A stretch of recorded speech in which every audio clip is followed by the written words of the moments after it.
안녕하세요. DJ 사나입니다. 오늘의 사연 시작해 보겠습니다. 며느리 때문에 큰 역경을 겪으면서 인생이 활짝 피게 됐습니다. 효도하려는 며느리에게 믿을 수 없는 충격을 받게 된 건데요. 도대체 무슨 일이 있었길래 이러는지 궁금하시다면 제 이야기를 끝까지 들어주세요. 아들 하나를 둔 평범한 64세 여성인데요. 시집 왔을 때가 아직도 생생한데 이제 아들이 다 커서 장가갈 나이가 됐다고 하니 기분이 이상했었죠. 제가 결혼했을 당시에 심적으로 많이 힘들었었어요. 제 또래랑 다르게 연애 결혼을 했었고 남편을 정말 사랑했었거든요. 근데 남편이 하필이면 독자인 거예요. 어린 마음에 독자인 게 뭐 어때서 그랬었지만 막상 결혼해서 같이 살아보니까 그게 또 아니더라고요. 결혼은 집안과 집안끼리 하는 거잖아요. 시부모님께서 어찌나 아들 타령을 하면서 아들 낳으라고 하는지 스트레스 받아서 죽을 뻔했어요. 첫째는 딸을 낳았어서 어머님이랑 아버님이 더 난리셨죠. 다행히 연년생으로 둘째는 아들을 낳아서 마음이 놓였어요. 그 뒤로 시부모님이 아들 이야기도 안 하시고 손주들을 잘 봐주셨는데요. 시부모님이 아들이랑 딸 둘 다 생각해 주셔도 옛날 뿐이라 아들이 우선이었거든요. 그래서 전 일부러라도 딸 챙기고 그랬었는데 야속하게도 우리 딸이 100일도 안 돼서 폐혈증으로 세상을 뜨고 말았어요. 그 당시에 우울증이 생겼는지 기운도 없고 의욕이 없긴 했지만 정신 똑바로 차리고 꾸역꾸역 이겨내려고 했죠. 우리 남편이 좀 사는 집 자식이라서 제가 딸을 잃은 뒤로 힘들어하니 저보고 이러더라고요. 우리 딸이 먼저 떠난 뒤로 당신이 너무 힘들어하는 것 같더라고. 그래서 내가 유명한 병원을 알아봤거든. 내가 돈 다 대줄 테니 그 병원 좀 가봐. 남편이 이러길래 충분히 혼자서 버틸 수 있을 것 같고 사는 게 바빠서 안 갔어요. 어찌저찌 딸아이를 가슴에 묻고 살다 보니 아들이 장가갈 나이가 됐는데요. 3대 독자인 우리 아들한테 누가 시집 올까 걱정이 많았지만 그래도 며느리를 데리고 왔더라고요. 아들이 처음에 며느리를 데리고 왔을 때 남편이 얼마나 큰 소리를 쳤는지 몰라요. 제가 방금도 말했지만 남편이 좀 사는 집 자식으로 60이 넘은 지금까지도 재산 관리를 잘해서 모아놓은 돈이 많았거든요. 나이 들면 돈이 힘이라고 그 돈 믿고 큰 소리 치는 양반이 바로 우리 남편이에요. 그래도 사람이 나쁘지만은 않아서 자기 가족한테는 확실히 잘하는 사람인데요. 암튼 남편은 우리 아들이 며느리를 데려와 결혼 허락을 할 때도 어찌나 자기 자랑을 하던지요. 며느리가 마음에 들어서 그런지 남편이 계속 이러는 거예요. 내가 사업을 크게 했었고 재테크 같은 걸 잘 해놔서 지금까지 경제적으로 여유로운 편이야. 우리 집으로 시집 오면 네가 원하는 건 다 해줄 테니까 돈 걱정하지 말아라. 저도 남편이 이러는 게 좀 이해가 되긴 했어요. 며느리도 예의 바르고 언변이 좋아서 사람을 기분 좋게 해주긴 했거든요. 며느리가 저희가 하는 얘기를 쭉 듣고 수줍게 이런 말을 꺼냈었는데요. 기영이 오빠가 부모님을 닮았는지 너무 성격이 좋고 사람 됨됨이가 훌륭하더라고요. 그런데 어머님이랑 아버님까지 이렇게 챙겨주시려고 하다니 이런 집안에 시집 가게 되면 너무 좋을 것 같아요. 저도 이런 며느리가 마음에 들었는데 다행히 사돈 쪽도 결혼 허락을 해서 이렇게 우리 아들이 장가를 가게 된 거예요. 이때까지만 해도 며느리가 말 실수를 하거나 사고를 친 적이 없어서 며느리랑 정말 잘 지내보려고 했어요. 울 시모가 그랬던 것처럼 아들 이야기를 꺼내면서 압박을 안 주려고 했죠. 며느리랑 친딸, 친정 엄마 사이처럼 지낼 수 있지는 않을까 기대를 하고 있었어요. 울 남편도 비슷한 기대를 하고 있었나 봐요. 며느리가 결혼 후에도 자주 안부 전화해서 제게 이런 식으로 살갑게 대했었거든요. 어머니, 어디 아프신 데 없고 잘 지내고 계세요? 요즘 날씨가 갑자기 추워져서 걱정이 되더라고요. 감기 조심하시고 식사 잘 챙겨 드세요. 며느리가 저나 남편한테 한 번도 까먹지 않고 이러니까 얼마나 예뻐요. 게다가 며느리가 아들이랑 같이 시간을 내서 우리 집까지 자주 왔었는데요. 올 때마다 음식을 해서 반찬통에 담아와서는 저한테 건네면서 이러는 거예요. 어머님, 아버님, 제가 반찬을 이렇게 해봤는데 한번 드셔보세요. 두 분 입맛에 맞을지 모르겠네요.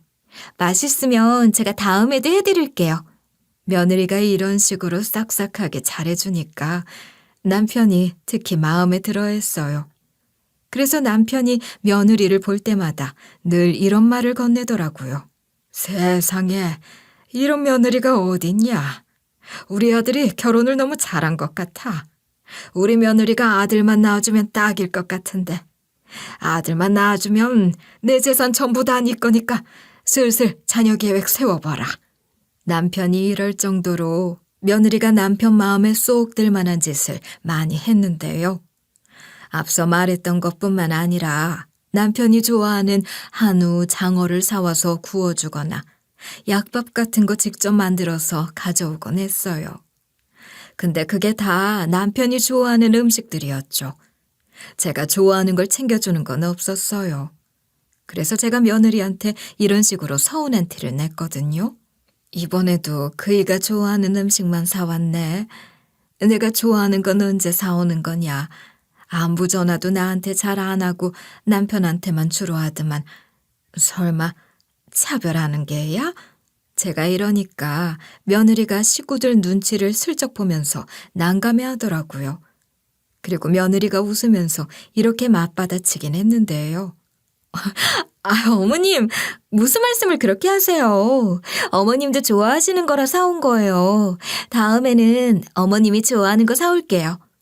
며느리가 다음에는 저 챙기겠다고 하는데 어떡해요. 조금 섭섭하긴 했지만 넘어갔는데요. 그렇게 티를 내고 나서야 제가 좋아하는 거 하나 사가지고 오고 그 다음부턴 똑같았어요. 저보단 남편한테 잘 보이려는 게 보이더라고요. 이런 것 가지고 치사하게 꽁에 있지 않으려고 했는데 며느리하고 확 틀어지는 계기가 생겼어요. 그날도 아들이랑 며느리가 우리 집에 와서 밥을 먹고 술 한잔을 하게 됐죠. 며느리가 술에 약해서 술을 잘 안 먹는 편이었거든요. 그런데 남편이 울 며느리는 내가 마음에 드는 짓만 해서 좋다고 해서 그럴까요? 그전에는 남편이 술을 권하면 며느리가 피했었는데 더 예쁨 받고 싶어서 그런지 술을 받아서 마셨어요.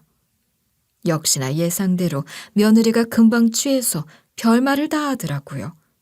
그래서 제가 며느리가 걱정돼서 이런 식으로 이야기했거든요. 얘가 평소에는 안 그러던데 오늘따라 막 마시네. 술도 못 마시는 애가 왜 이렇게 마셔대. 그만 마셔라. 그러다 일 치르겠다. 제가 이러면서 며느리가 가지고 있던 술잔을 빼앗았는데요. 그러니까 며느리가 뜬금없이 제 눈을 보면서 이런 말을 꺼내는 거예요. 어머니, 솔직하게 할 말이 있는데 어머님보다 아버님이 좋아요. 아버님은 능력도 좋고 배울 만한 게 참 많은데 어머님은 아닌 것 같더라고요. 어머님은 맨날 저만 보면 눈치 주면서 나도 이거 사달라 저거 사달라 요구하시잖아요. 아니, 제가 언제 그랬나요? 며느리가 남편만 좋아하는 것 같으니까 저도 챙겨줬음 해서 티를 좀 냈던 건데 제가 마치 물질적인 걸 밝히는 것처럼 말하니까 어이가 없는 거예요. 그래서 제가 그때 너무 억울해하면서 이렇게 반응했었죠. 얘가 진짜로 취해서 이러나? 난 그런 적 없다. 왜 말을 그렇게 하니? 누가 들으면 진짠 줄 알겠어. 오히려 네가 같은 집안 어른인데 차별했잖니. 나는 거의 찬밥 신세였는데 무슨 말을 하는 거야? 제가 이러니까 며느리가 웅얼거리면서 뭐라 말하는데 무슨 말을 하는지 알아들을 수가 없는 거예요. 그래요. 술 취한 사람한테 말해봤자 뭐하겠어요. 그래서 제가 대화하는 걸 포기하고 방 안으로 들어가려고 했거든요. 며느리가 말 실수했다고 인정하기는커녕 오히려 이런 식으로 목소리를 높이더라고요. 저 봐라. 어머님 또 그러시잖아요. 어머님이 저 미워하시는 것 같아서 알게 모르게 눈치 보고 있었어요. 전 역시 아버님밖에 없는 것 같아요. 아버님 때문에 시댁 오는 거라고요. 제가 그 말 듣고 마음이 확 상해서 표정이 저절로 굳는 거예요. 결국 제가 며느리랑 아들한테 문 쪽으로 손짓을 하며 이렇게 이야기하고 말았어요. 이게 취해서 선을 넘네. 이런 말 하지 말고 얼른 가라. 기영아, 너도 그만 마시고 며느리 데리고 집에 가. 이렇게 뒀다가 일 나겠어. 제가 이러면 눈치를 볼 법도 한데 저희 집안 식구들 그 누구도 제 안색을 살피지 않는 거예요. 심지어 남편은 화색이 돈 얼굴로 저한테 이러는 거 있죠? 아유, 그러지 마. 며느리가 술 취해서 하는 말인데 뭐 그렇게까지 뭐라 해. 지금 화내지 말고 술 깨고 나서 이야기해. 술 먹으면 본심이 나올 수도 있는 건데 당신은 왜 그런 것 가지고 그래? 남편이 이러니까 너무 약 올라서 속이 부글부글 끓고 있었는데요. 바로 그때 아들이 고개를 갸웃거리면서 며느리한테 이리 묻는 거예요. 당신 이 정도로 술 못 마셨어? 이 정도로 취한 거 처음 보는데? 못 마시는 편이긴 해도 한두 잔 가지고 이러진 않잖아. 당신 맥주 한 병은 마시지 않아? 아들이 이러니까 며느리가 어깨를 움찔거리더니 아무도 입을 열지 않아서 정적이 흐르더라고요. 그런 다음에 며느리가 당혹스러워하면서 이러는 거예요. 그동안 안 마셨더니 술이 더 약해진 것 같아. 당신도 알고 있잖아. 내가 술주정이 좀 있어서 술 마시는 거 피해왔던 거. 며느리가 이러는 순간 며느리가 절 나쁜 시엄마로 만들려고 남편 앞에서 일부러 저러나 싶었어요. 여우짓을 하는 것 같았죠. 그 여우짓 하는 게 제 눈에 뻔히 보이는데 남편은 그게 여우짓인 것도 모르는 거예요. 무언가 낌새를 느낀 아들 녀석이 며느리한테 일단 집으로 가자고 하더라고요.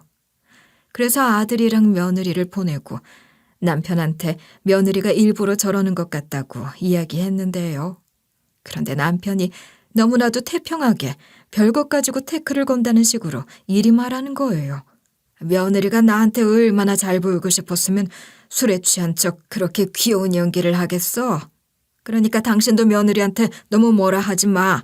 점수 따려고 그러는 거겠지. 남편 놈이 이러는데 이거 뭐 여우한테 홀렸나 싶더라고요. 하지만 심증뿐이니까 굳이 드러내지는 않고 며느리가 어떻게 하나 지켜봤어요. 그 뒤로 남편이 며느리 이야기를 더 하고 정말 친딸처럼 예뻐했죠. 제가 무슨 음식만 하면 남편 놈이 맛보고 이렇게 며느리 이야기를 꺼내는 거예요. 아유, 이거 맛있다. 간이 잘 됐네. 며느리 갖다 줘.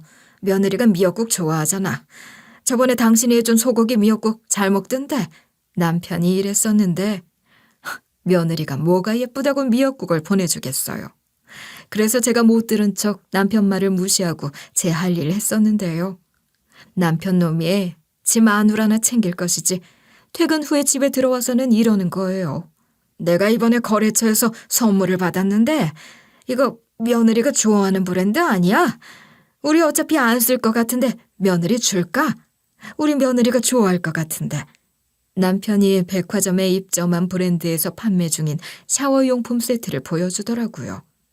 그래서 제가 우리가 쓸 건데 왜 며느리한테 줘야 하냐고 말하고 선물 포장을 뜯어버렸어요. 남편 놈이 그러니까 아쉬운 듯 입맛을 쩝 다시는 거예요.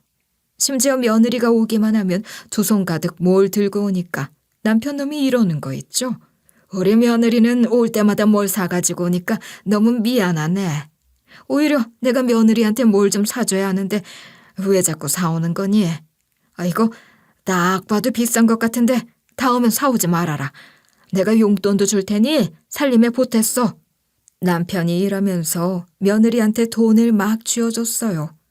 그러니까 며느리가 소스라치게 놀라면서 이러더라고요. 아유, 아버님, 빈손으로 오기 좀 그래서 사오는 건데 왜 그러세요? 저번에도 용돈 주셨잖아요. 아버님이 매번 주시면 불편해요. 며느리가 기어코 남편한테 다시 돈을 쥐어주었는데 남편이 안 받으니까 TV 선반 위에 슬쩍 두고 간 거예요. 그런데 남편 놈이 계좌이체를 해서라도 돈을 주는 거 보고 눈꼴 사납다는 생각이 들었죠. 며느리가 뭔가 머리 써가면서 이러는 게 다 보이는데 제가 그런 며느리가 예뻐 보였겠어요. 제가 서운한 티도 안 내니까 며느리가 이제는 대놓고 남편한테만 알랑방귀를 끼더라고요. 저랑 친한 친구들 얘기만 들어봐도 며느리가 시모한테 잘 보이려고 하고 서로 잘 지내려고 한다는데 우리 며느리는 제 남편하고만 너무 친하게 지내려고 했어요. 저도 물론 며느리랑 잘 지내보려고 먼저 다가간 적도 있는데요. 한 번은 며느리가 좋아하는 김치를 직접 한 다음에 며느리한테 전화를 했어요. 신호음이 좀 울리다가 며느리가 받았길래 제가 이렇게 이야기했었죠. 김치 했는데 며느리 너 지금 바쁘니? 저번에도 전화할 때 너 바쁘다고 하더만 내가 가지고 갈게. 집에 두고만 갈 거니까 크게 신경 쓰지 말어. 제가 이러니까 며느리가 왠지 모르게 불편해하는 거예요. 그때 통화 소리를 좀 크게 하고 있어서 남편이 옆에서 희미하게 듣고 있었거든요. 그래서 남편이 갑자기 나서서 이리 물어봤죠. 왜? 며느리가 바쁘대? 바쁘면 다음에 가겠다고 해. 괜히 애 부담 주지 말고. 당신이 너무 갑자기 가겠다고 전화한 거잖아. 남편이 이러길래 저도 그냥 다음에 가겠다고 하려고 했는데요. 그런데 며느리가 확 변한 목소리로 이러는 거예요. 옆에 아버님도 계셨어요? 아버님도 오시는 거면 지금 오셔도 돼요. 안 그래도 아버님 오시면 아버님 좋아하는 간장게장 해드리려고 했거든요. 분명 전까지만 해도 그게 지금은 좀 이러고 망설였으면서 남편 목소리가 들리니까 이러는 게 열받는 거예요. 이러니 며느리가 예뻐 보였겠어요.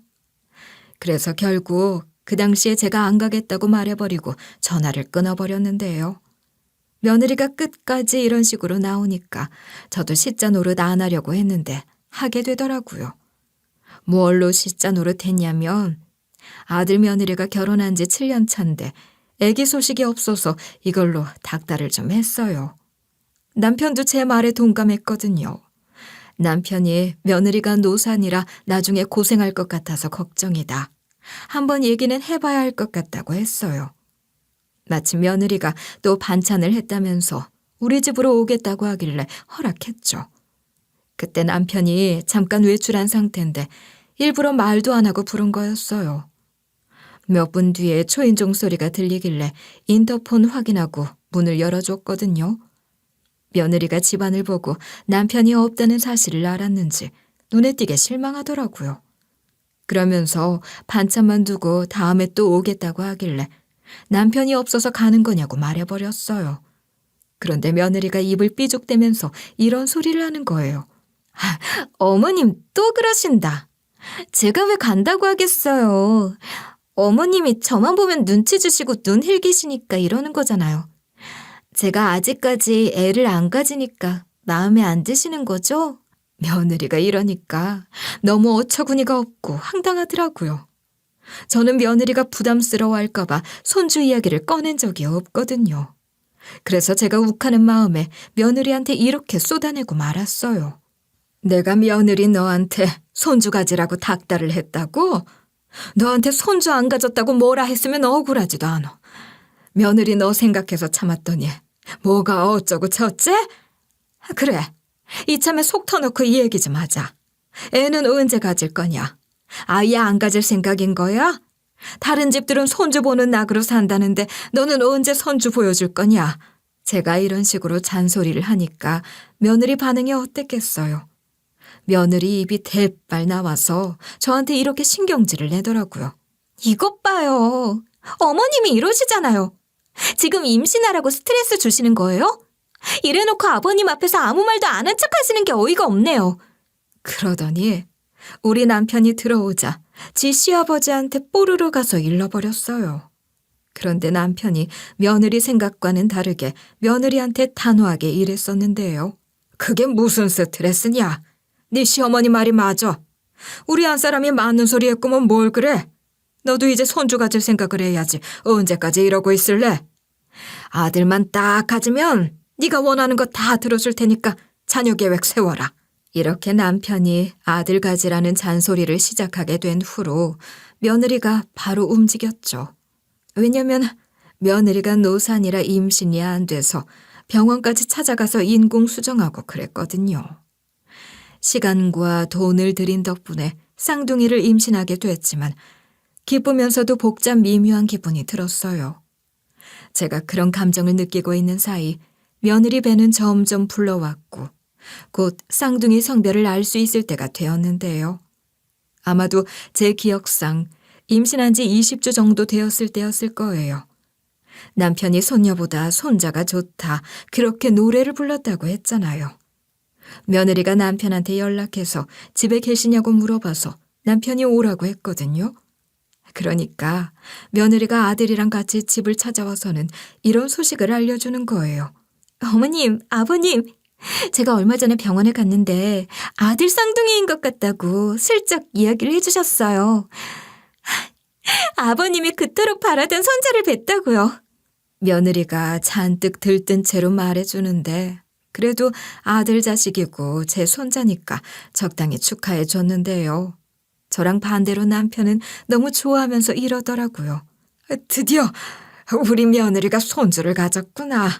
그동안 고생 많았다. 노산이라서 임신하기도 힘들었을 텐데 아들이라니. 필요한 거 있으면 뭐든 말해라. 내가 다 사줄게. 며느리가 이번에도 아무것도 안 사줘도 된다는 인사치레를 한 다음에 남편의 사랑을 듬뿍 받고 자기 집으로 돌아갔는데요. 그 뒤로 남편이 그러는데 며느리한테 돈을 보내줘야겠대요. 어렵게 가진 애니까 필요한 게 많을 거라고 하길래 저희 아들 생각해서 보내주라고 했어요. 왜냐면 며느리가 남편한테만 온순한 척 연기하지 주말 부부인데도 임신했다고 예민한 티를 다 내고 있었거든요. 아들이 저한테 안부 전화할 때마다 며느리 때문에 힘들다는 말을 종종 했어서 돈을 보내주라고 허락을 한 거였어요. 이렇게 남편이 저랑 상의하고 며느리한테 돈을 송금해준 다음에 전화를 걸더라고요. 며느리한테 걸었는지 남편이 이런 식으로 말하는 게 다 들렸어요. 며느라, 오늘 입덧은 어떠냐? 배도 불러오기 전에 태교 여행도 가고 좋은 음식도 사 먹으라고 돈 좀 보냈다. 힘들게 집안일 하지 말아라. 사람 쓰라고 돈 넉넉하게 보냈으니까 괜히 고생하지 마. 남편이 이러길래 딱 봐도 며느리 입이 귀에 걸렸을 것 같은 거예요. 그렇다고 해서 남편에게 서운해할 수도 없었어요. 남편이 며느리가 임신을 해서 잘해주는 것도 있었지만 아들을 대신해서 더 신경을 써준 거였거든요. 왜냐면 아들이 며느리 임신 초기일 때 사업 때문에 서울에서 살다가 대구로 내려간 상황이었어요. 대구가 전 세계에서 안경 제조업체가 집약돼 있는 지역 중 하나인데 스마트 글래스라고 AI 관련 사업이 그쪽에서부터 시작됐다고 하더라고요. 이런 이유로 아들이 서울이 아니라 대구에서 스타트업을 해야 해서 주말 부부 생활을 하고 있었어요. 그래서 아들이 저는 물론 남편한테까지 따로 연락해서 이런 부탁을 했었는데요. 엄마, 우리 결국 주말 부부 생활하기로 했어. 와이프가 사업 상황 이해해줘서 괜찮을 것 같아. 처가가 멀리 있어서 자기가 혼자 병원 다니고 챙겨 먹겠다고 했으니까 엄마랑 아빠가 임신한 와이프 좀 신경 써줘. 아들이 이러길래 며느리가 좀 밉상이긴 했지만 제 손주들을 임신한 귀한 몸이니까 챙겨주긴 했죠. 저랑 남편이 신경 써준 보람이 있는지 우리 아들도 저한테 전화해서는 이런 이야기를 해주기도 했어요. 아버지가 잘해주셔서 그런지 요즘 와이프한테 연락받을 때마다 기분이 너무 좋아 보여. 도우미 아주머니가 집안일도 다 해주시니 기운이 넘친다고 하더라고. 주말에 가끔 집에 가면 와이프가 행복해 보이니까 엄마랑 아빠한테 너무 고맙더라. 아들이 이러면서 앞으로 부모님께 잘하겠다는 말을 해주니까 큰 위안이 됐었는데요. 그러다가 며느리 출산 날이 3개월 정도 남았을 때였어요. 제가 며느리 집 근처에서 친구들이랑 밥을 먹다가 너무 맛있어서 손주들 생각이나 포장을 했어요. 며느리 집이 정말 코앞이라 바로 가져다 주려고 전화를 했는데 얘가 안 받더라고요. 저번에 며느리가 현관문 비밀번호를 알려준 적이 있어서 우선 문자는 남기고 며느리 집 쪽으로 갔어요. 아파트 입구를 통과해서 흡연부스 쪽을 지나가는데 며느리 목소리가 들리는 거예요. 흡연부스 문이 열려 있었고 거기 안에서 며느리 목소리가 들리길래 설마 했어요. 며느리가 담배를 안 피우는 걸로 알고 있었거든요. 그래서 슬쩍 옆으로 가서 대화하는 걸 들어보는데 입을 떡 벌리고 말았어요. 며느리가 준이 네가 김준이 어쩌고 하는 걸 들어보니 딱 봐도 자기 여동생이랑 전화를 하는 것 같은 거예요. 그런데 며느리가 아무렇지 않게 이런 말을 하더라고요. 그니까 나 언제까지 기다려야 되는 건데. 나도 알지. 남자 쌍둥이 구하는 거 힘든 거. 근데 그때까진 구해야 된다고. 내가 어떻게든 상황 만들어서 혼자 출산했다고 할 거니까 니는 딱 대기시켜 놓으면 돼. 그래. 남편도 대구 가 있어서 어차피 갑자기 애 낳았다고 하면 믿을걸? 이럴 줄 알았으면 초기에 흘려보낼 걸 그랬어. 시부재산만 아니었으면 이런 짓거리도 안 할 텐데. 지겹다 지겨워. 며느리가 하는 말을 듣고 손발이 다 떨리는 거예요. 애를 혼자 낳고 남자 쌍둥이를 구하고 이게 다 대체 무슨 말인가 싶었죠. 설마 임신한 척을 하는 건가 싶었지만 그건 아니었어요. 며느리가 저랑 같이 초음파 검사를 하러 갔었거든요. 이 모든 사실들이 충격적이어서 멘붕이었지만 일단은 모르는 척 슬쩍 자리를 빠져나와 며느리 집 앞에 있었어요. 잠시 후에 며느리가 올라와서 저를 발견하곤 깜짝 놀라면서 이러더라고요. 어머님, 전화하셨구나. 쓰레기 버리면서 전화 통화하느라 연락을 못 받았어요. 올라오면서 남기신 문자도 봤는데요. 요 근처에서 식사하셨어요? 며느리가 이러면서 친구분들이랑 좋은 시간 보냈냐고 물어보는 거예요. 그래서 제가 뻔뻔하게 연기를 하는 며느리 얼굴을 빤히 쳐다보다가 이랬죠. 요 근처에서 밥 좀 먹다가 며느리 네 생각이 나더라. 며느리 네가 입맛이 바뀌어서 임신 후에 가리는 음식이 많아졌던데 닭발은 좀 잘 먹는 것 같길래 사왔어. 그리고 나서 며느리 먹는 모습 보고 싶다는 핑계를 대고 집 안으로 들어갔는데요. 며느리가 순순히 들어오라고 하길래 제가 음식을 데워주고 며느리가 먹는 모습을 지켜봤죠. 그러다가 증거를 잡아야겠다는 생각에 핸드폰을 무음으로 해놓고 녹음 기능을 켜놨어요. 며느리가 제 덫에 걸리길 바라는 마음으로 있었는데 며느리가 마침 화장실에 가더라고요. 그래서 며느리가 제 핸드폰을 발견할 수 없는 곳에 숨겨뒀어요. 잠시 후에 며느리가 화장실에서 나왔길래 조금 더 대화를 나누다가 제가 손목시계를 확인하면서 이랬는데요. 시간이 벌써 이렇게 됐네. 이만 가봐야 할 것 같다. 안 그래도 내가 며느리 너 주려고 해놓은 반찬이 있거든. 내일 또 이 근처에 약속이 있어서 오는 길에 들려서 반찬 두고 갈 테니까 그렇게 알고 있어라. 며느리한테 이런 식으로 말하니까 며느리가 자리에서 얼른 일어나 마중 나오는 거예요. 아무래도 흡연부스 안에서 들켜서는 안 되는 비밀을 이야기하다가 바로 시어머니와 마주하게 됐으니 찔려서 저러는 거겠죠. 그런 며느리를 정말 가증스럽게 생각하며 집으로 돌아왔는데요. 그리고 전 시간이 빠르게 흘러가기만을 기다리고 있었어요. 드디어 기다리고 기다리던 다음 날이 되자마자 해가 이제 막 떴을 때 며느리 집으로 향했죠. 제가 며느리네 집 비밀번호를 알고 있다고 했잖아요. 새벽같이 가서 반찬을 두고 핸드폰을 가지고 나온 거죠. 핸드폰을 보니 장시간 녹음을 켜놔서 배터리가 다 나가 있었어요. 그래서 집으로 가서 핸드폰을 충전하며 제발 며느리가 뭐라도 얘기한 게 녹음이 되어 있어야 할 텐데 걱정하고 있었는데요. 어느 정도 충전이 된 다음에 핸드폰을 켜보니 너무나도 다행히도 며느리가 동생이랑 또 대화하는 내용이 아주 자세하게 녹음이 되어 있는 거예요. 녹음이 된 걸 들어보니 며느리가 제가 가자마자 통화를 했더라고요. 방금 전에 시모가 왔는데 들키는 줄 알았다. 쫄려서 뒤지는 줄 알았다. 이런 소리가 전부 다 녹음되어 있었거든요. 그 뒤에 녹음된 걸 더 들어봤는데 제가 생각했던 게 전부 다 사실이었어요. 며느리가 딸 쌍둥이인데 아들 쌍둥이라고 거짓말한 것과 우리 몰래 출산을 하고 아들 쌍둥이로 바꾸려고 했더라고요. 어떻게 이렇게 대담한 짓거리를 할 생각이었는지.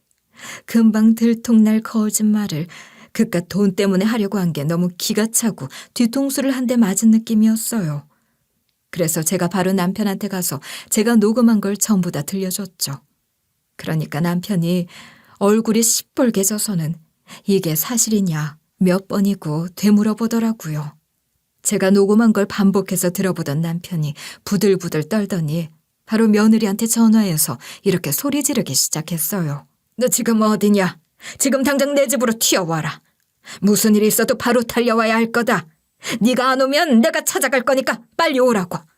남편이 이러니까 며느리가 당황스러워할 게 눈에 뻔히 보이더라고요.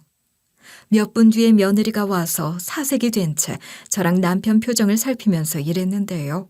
아버님, 갑자기 왜 그러세요? 전화하자마자 화를 내시니까 놀랐잖아요. 어머님, 이야기해 주세요. 무슨 일인지 전화로 먼저 말씀해 주시지. 아버님이 왜 이렇게 부르신 거예요?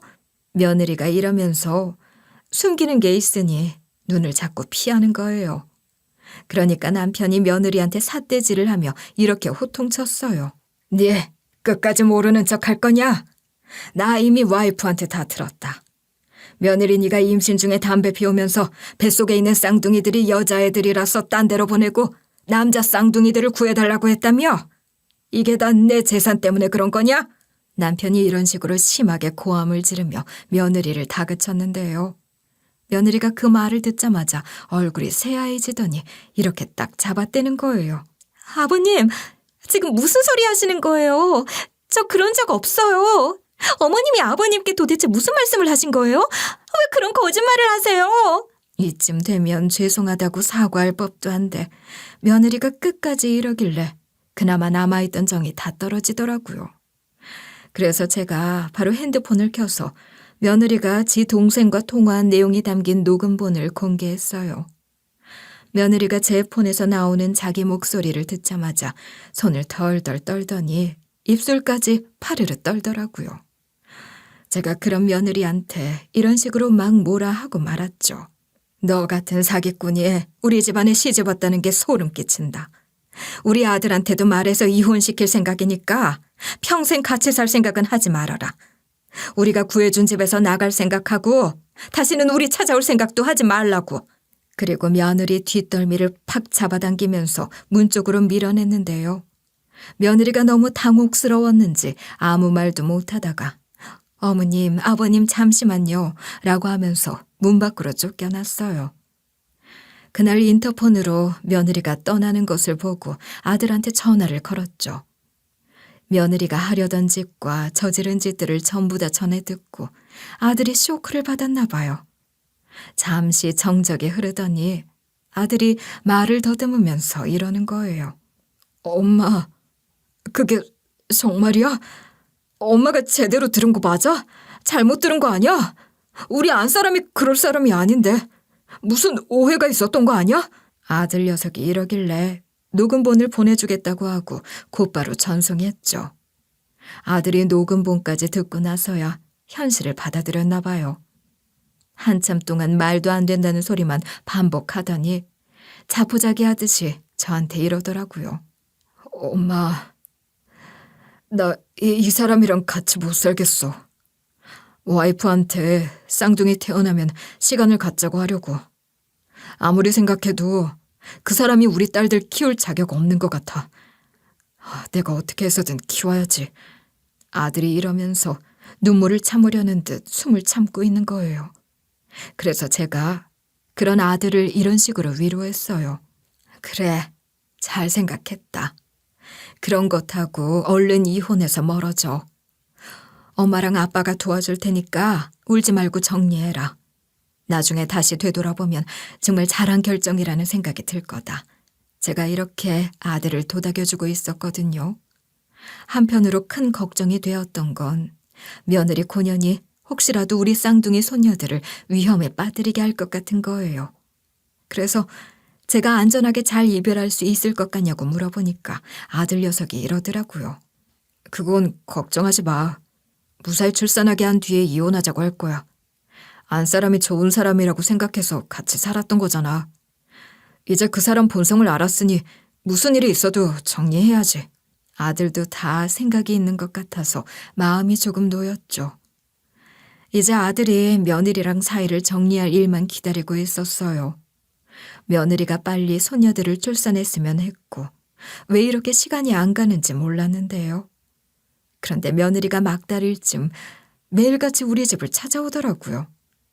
그때마다 제가 문도 안 열어주고 연락처도 차단해놨었어요. 그러다가 제가 장을 보러 가려고 문을 여니까 며느리가 무릎을 꿇고 있는 거예요. 제가 순간 깜짝 놀라서 심장을 부여잡고 서 있다가 며느리한테 이렇게 따져 물었는데요. 인기척도 안 내고 여기서 뭐하고 있어? 이제 곧 남이 될 건데 무릎은 왜 꿇고 있는 거야? 내가 이런다고 사과 받아줄 것 같아? 이러니까 며느리가 무릎으로 막 기어와서 제 바지가랑이를 잡는 거예요. 그리고는 눈물을 처절하게 흘리면서 이러는 거 있죠. 어머님, 죄송해요. 제가 잘못했어요. 어머님이랑 아버님께 예쁨 받으려고 하다가 욕심이 과했던 것 같아요. 앞으로 그럴 일 없을 테니까 한 번만 봐주세요. 우리 예쁜 딸들 무사히 잘 낳아서 잘 키우고 아들은 또 낳으면 되잖아요. 그쵸? 며느리가 이러면서 손이 발이 되도록 빌고 앉아 있더라고요. 그래서 제가 그런 며느리를 억지로 떼어놓으면서 이렇게 비아냥댔는데요. 전에는 남편만 찾으면서 은근히 차별할 때는 언제고 왜 나한테 와서 빌어? 난 너 받아줄 생각 없으니까 네가 그렇게 좋아하는 아버님한테 가서 빌어. 제가 이러면서 남편 회사가 어딘지 알고 있지 않냐. 당장 꺼지라고 했거든요. 그러니까 며느리가 눈물이랑 콧물로 더럽혀진 얼굴로 이러는 거예요.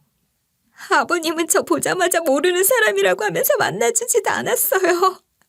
회사 건물 내 경비원을 불러서 절 막 끌고 간 것도 모자라 이제는 회사 건물 안으로 들어오지도 못하게 하는데 어떡해요. 며느리가 이러니까 얼마나 가식적으로 느껴졌는지 몰라요. 그래서 제가 그런 며느리가 정말 추잡하다는 듯이 내려보면서 이래버렸죠. 그래, 그 얘기는 나도 들었는데 그래서 이제는 나한테 와서 비는 거구나. 내가 만만하니까. 내가 못해줘서 남편을 더 좋아한 거면 말을 안 해.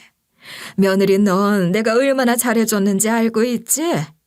올 남편이 재산도 많고 돈도 막 주니까 알랑방귀 끼었던 거지? 사과할 때도 내가 뒷전이네. 네가 이런 식으로 구는데 내가 널 용서해 주겠니? 제가 이렇게 사이다 발언을 날리고 장 보러 휙 가버렸어요. 장 보고 오니까 며느리가 아직 서 있길래 무시하고 집에 들어가 버렸는데요. 며느리가 그날 말고도 계속 찾아와서 제가 집에 들어가려고 하거나 나가려고 할 때마다 이렇게 난동을 피우는 거예요. 어머님, 제발 제 말 좀 들어주세요. 어머님이랑 아버님 차별하러 간 거 아니에요. 어머님 무시하려고 한 거 아니라고요. 저는 며느리가 이러든 말든 투명인간 취급하며 대문을 드나들었어요. 그러다가 어느 날은 남편이랑 제가 단둘이 있는데 비가 억수같이 많이 내리는 거예요. 우리 집이 아파트가 아니고 단독주택이라 대문 앞에서 기다리고 있으면 비를 맞을 수밖에 없거든요. 며느리가 오늘도 왔으면 100% 비 맞겠다 싶었는데 아니나 다를까 초인종 소리가 울렸어요.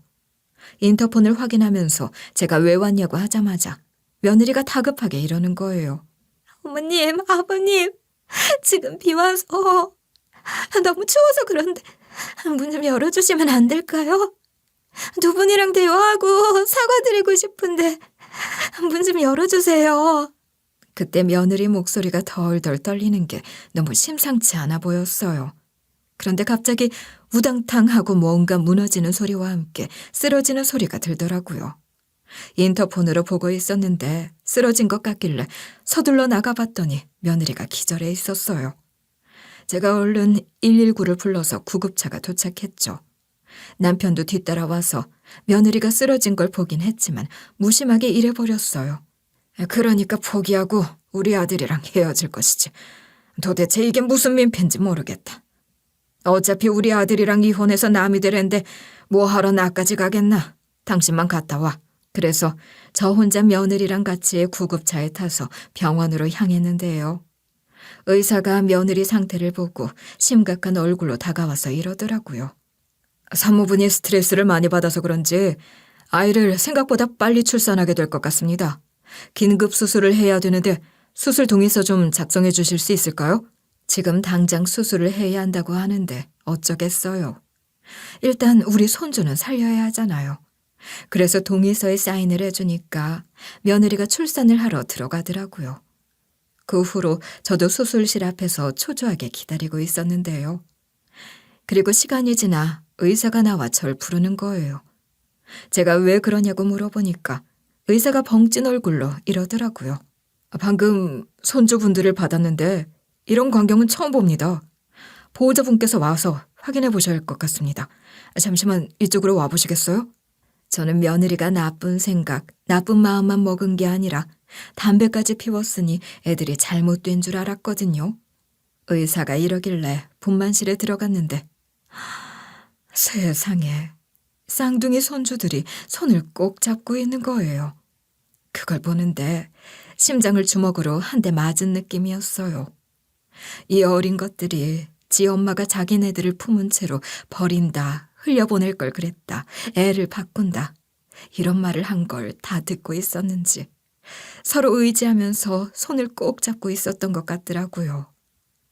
그 모습을 본 순간 눈물이 왈칵 쏟아져서 오열을 하고 말았어요.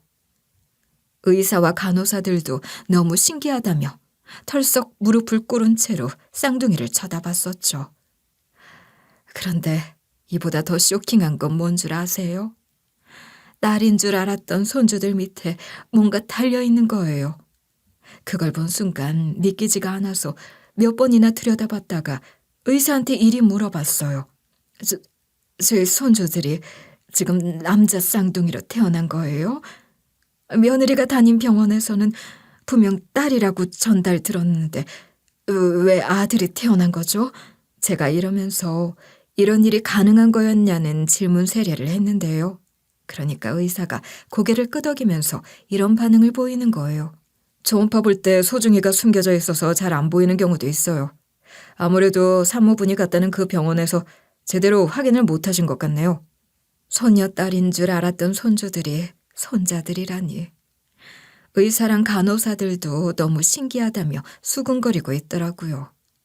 며느리가 애 흘려보낼 생각을 하고 우리 속일 생각만 안 했으면 손자들 잘 키우면서 행복하게 잘 지냈을 텐데. 그런데 며느리가 이렇게 가정의 행복을 깨버렸으니까 저뿐만 아니라 손주들한테도 혼난 거 아니겠어요?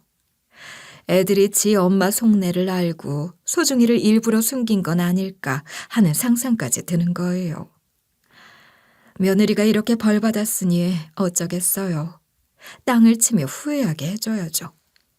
그래서 제가 아들이랑 남편에게 며느리가 딸 쌍둥이가 아닌 아들 쌍둥이를 낳았다고 말해줬는데요. 아들이랑 남편 반응은 예상대로 호의적이지는 않았어요. 그래서 아들이랑 남편이 이런 반응을 보였다고 말하려고 며느리가 깨어날 때까지 기다렸죠. 그러다가 시간이 지나 마취에서 깨어난 며느리가 어느 정도 의식이 돌아온 거예요. 병원에서 며느리가 쌍둥이 보호자니까 당연히 이와 같은 사실을 이야기해 주더라고요. 그래서 며느리도 딸 쌍둥이가 아니라 아들 쌍둥이인 걸 알게 됐어요. 자기가 아들 쌍둥이를 낳았다는 사실에 며느리 표정이 밝아졌길래 제가 이렇게 말해버렸는데요. 아들이랑 남편한테 네가 남자 쌍둥이를 낳은 이야기를 했다. 아들은 너 보기 싫다고 했고 손자들만 데리고 오라고 하더라. 넌 네 새끼들 볼 자격 없으니까 우리가 데려갈 거야. 제가 일하면서 우리 손주들 데려가려고 어떤 법적인 조치를 취해도 우리가 승소할 거라고 했거든요. 그러니까 며느리가 제 손을 붙잡고 울면서 이러는 거예요. 저 딸들이 아니라 아들들 낳았으니까 제 사과 받아주셔야 하는 거 아니에요? 제가 거짓말한 거 사과 드릴 테니까 제발 저 좀 받아주세요. 저 이혼하기 싫어요. 저희 애들 그 이랑 같이 잘 키우고 싶다고요. 며느리가 끝까지 이런 식으로 불쌍한 척을 하고 앉아있더라고요. 그래서 제가 그런 며느리를 비웃어주면서 이랬죠. 우리 손자들 잘 키우고 싶고 우리 아들이랑 다시 잘 지내고 싶은 거 아닌 거 뻔히 다 보이는데. 뉘우치고 있는 게 아니라 우리 남편 돈이 너무 아까워서 이러는 거 싹 다 보인다고. 네 지금 연기하는 거 아니까 쓸데없는 짓 하지 말아라. 제가 이러니까 며느리가 억척스럽게도 울부짖더라고요. 전 그러거나 말거나 손자들 곁을 계속 지켰어요. 제왕절개를 한 경우에는 3일에서 7일 정도 입원을 해야 하거든요. 며느리는 5일 만에 퇴원을 하게 됐는데 저랑 남편이 5일 동안 밤새 신생아실을 지키고 있어야 했어요. 며느리 년이나 사돈들이 손자들 뺏어갈까 봐 그랬죠. 그렇게 5일이 지나 퇴원을 하게 됐는데요. 며느리가 퇴원하게 될 쯤에야 아들이 와서는 며느리를 제지하면서 이랬어요. 애들은 내가 데려갈 테니까 당신은 따라오지 마. 괜히 전화하거나 문자하지 말고 내가 연락 줄 때까지 기다리고 있어. 당신이 한 짓이 있으니까 조용히 집에 가는 게 좋을 거야. 아들이 이러니까 당연히 사돈이 며느리한테 이만 집에 가자고 하더라고요. 그런데 며느리가 그런 사돈들 손을 뿌리치고 끝까지 쫓아와서 우리 집까지 따라오는 거예요. 그래서 남편이 집까지 쫓아온 며느리한테 골프채를 휘두르면서 이렇게 몰아붙이기 시작했어요. 네가 감히 여기가 어디라고 따라오는 거냐? 네같이 가증스러운 것 용서해 줄 생각 없으니까 꺼져라. 나 이거 괜히 겁주려고 골프채 든 거 아니다. 남편이 이러면서 휘두른 골프채에 며느리 얼굴이 닿을 뻔했거든요. 며느리가 그제야 겁이 들었는지 헐레벌떡 도망을 가더라고요. 그 뒤로 아들이랑 며느리는 어떻게 됐냐고요? 아들이 며느리랑 이혼 소송을 해서 보통 양육권은 엄마들이 많이 가져가는데 아들이 가져가게 됐죠. 며느리가 어떻게든 양육권을 다시 가져오려고 했지만 저한텐 며느리가 지 동생이랑 통화한 녹음본이 있잖아요. 며느리가 애를 흘려보내고 버릴 거라는 말을 한 게 다 녹음되어 있어서 아들이 승소할 수 있었던 건데요. 그래서 우리 아들이 재산 분할, 위자료, 양육비 부분에서 유리한 위치였어요. 결혼 생활에서 경제적으로 기여한 부분을 따져서 재산 분할 비율이 결정되잖아요. 아들이 사업체를 혼자 운영했어서 그 기여도가 컸기 때문에 더 많은 비율을 받을 수 있었어요. 며느리의 거짓말이 녹음되어 있었기 때문에 아들이 며느리에게 상당한 양의 위자료를 청구할 수 있었죠. 양육권도 아들이 가져갔기 때문에 며느리가 양육비를 아들에게 줘야 했어요.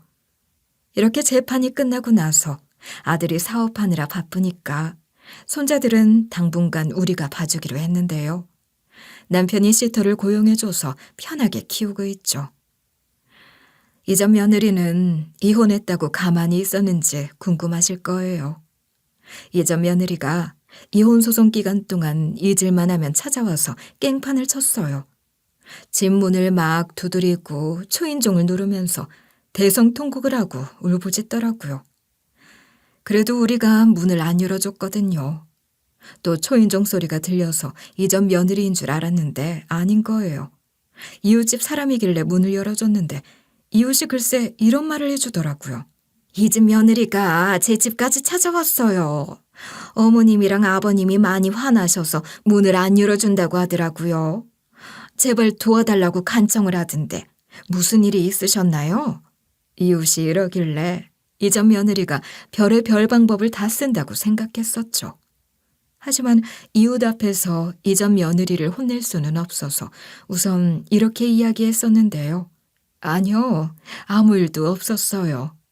제 집안일이라 신경 쓰지 않으셔도 돼요. 괜히 민폐 끼쳐드려서 죄송해요.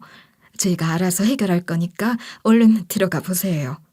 이웃이 찝찝해 보이는 얼굴로 집으로 돌아갔길래 이전 며느리 이것을 어떻게 하면 좋을까 고민하고 있었거든요. 이전 며느리가 그새 제 다리에 매달려서 눈물 콧물을 질질 흘리더니 이러는 거예요. 어머님, 이혼 소송 중단하면 안 될까요? 친딸처럼 잘해주셔놓고 실수 한 번에 이러는 게 어디 있어요? 인간이라면 실수 한 번쯤은 하는 거잖아요. 안 그래요? 이전 며느리가 이러면서 손가락 하나를 펴든 채로 한 번만 봐달라. 단 한 번의 기회만 주시면 된다는 소리를 짓거리고 있더라고요.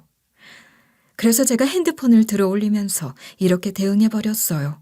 아무리 그래도 옆집까지 찾아가서 이러면 안 되지. 이런 식으로 민폐 끼치면 경찰 부를 수밖에 없어. 우리 아들이랑 이혼 소송 중이라 이제 남남이 될 주제 여기가 어디라고 와.